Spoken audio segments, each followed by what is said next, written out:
So we've talked about your uniqueness. We've talked about God's intended reality and how you fit with your uniqueness into God's intended reality and your purpose and what the meaning of life is. And we'll get into more details of that in the later sessions.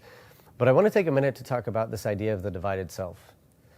The divided self, this causes so much of our problems that we face on a regular basis. The divided self is the result of the sin that has entered the world. And what we see is that at the very beginning of Genesis 1 and 2 is that man is comfortable in its own skin. Right? Adam is portrayed as being naked in the garden. Eve is naked in the garden. There is no sense of guilt and shame at that time, the way the story starts. Guilt and shame are a result are the product of stepping out of God's intended reality. Guilt and shame aren't a part of God's plan. Guilt and shame aren't things that we were necessarily designed to experience. And so when you look at the idea of the divided self, this is where so much of our hurt and pain comes from. It's the divided self that seems to sit at the base of so much of what we do. It seems to be the motivating factor for a lot of what we do. Why we so desperately seek the approval of others. Why we will stay in toxic or harmful types of relationships. Because we're looking for something that will complete us. This is why people pursue things like sex, drugs, and rock and roll, because we're looking for something to bring completion and wholeness to us. It's the divided self that causes us to make the decisions that we make. It's the divided self that keeps us trapped in playing games of comparison. Well, I don't have as much as they do, or I'm not as good looking or tall or smart or whatever.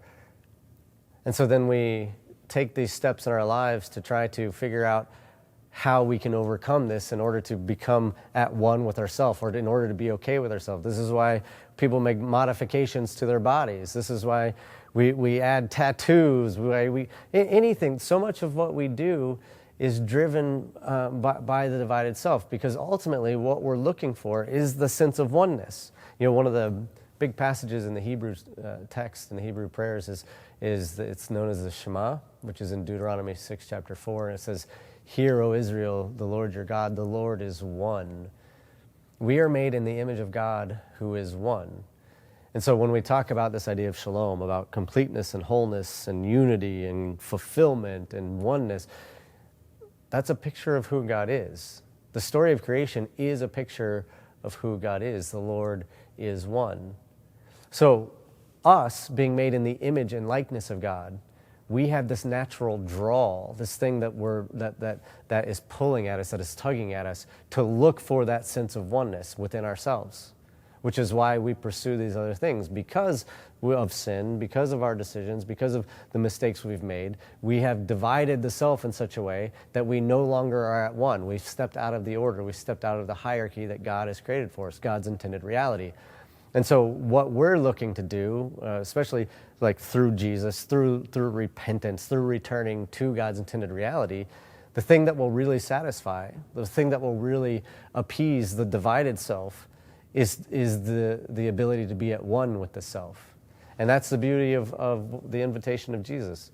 Come back to the proper order, come back to the proper hierarchy, come back to the way God designed and intended you to live, which is in His image, which is an image of oneness and wholeness, which is a picture of shalom, which is the whole story of creation.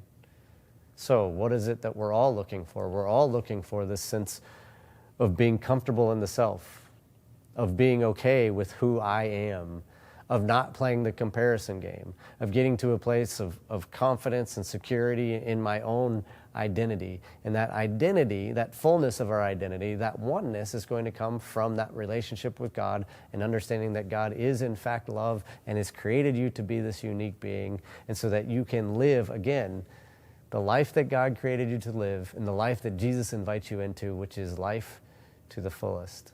The divided self will only be outdone, will only go away, will only be quieted when you begin to understand life to the fullest the way that God has designed us to live.